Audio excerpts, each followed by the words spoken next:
So in this video, I'm going to show you how to create new users for your site. In addition to creating users, you can set up groups of permissions so that some users don't have access to the same things as other users. That way, if you only want someone to be able to manage your catalog and not see anything else, you can do that. Before we create a new user, we're going to want to create a new role. And a role is just a set of permissions that a user has. To do this, we're going to go to System, and then Permissions, and then Roles. Now here, you'll see that administrators are a role that already exists.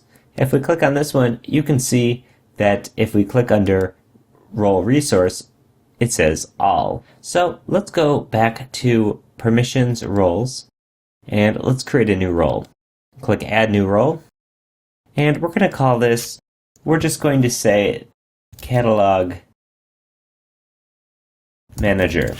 So this catalog manager is only going to be able to have access to our catalog and modifying that. So now we've created a new role. If we click on this, we can go to Role Resources, and notice by default it's selected to Custom. You could select it to All, however we want this to be Custom. We don't want them to see any of our sales data, so we're going to close this, and what we want is just our catalog. So if we click all this root catalog, it's going to select everything here. So these catalog users will be able to manage our reviews, they're going to be able to manage our products, they're going to be able to manage our attributes, everything that's listed here. So if we click Save Role, so now let's create a new user by going to Permissions, Users. And let's click Add New User. And their username is just going to be Catalog. And I'm just naming it this because it's easy for me to remember right now. And the first name, last name, I'm going to actually leave as my own, and I'll have a different email of mine, and coming up with the password. Now I can select the user's role as Catalog Manager, and we'll save this user.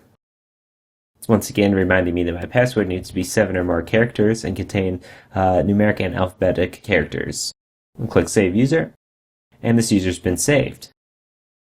Now, if I go to our admin section, while being not logged in, and I enter our new user's information,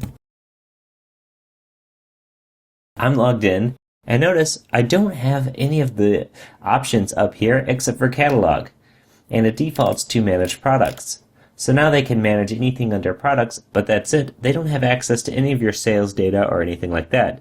This is perfect if you have sensitive information and you don't want every single person that's using your website to be able to get to that information. So this is how you create new permissions and users. Keep in mind, you can give your user roles as many or as little permissions as you like simply by checking those checkboxes.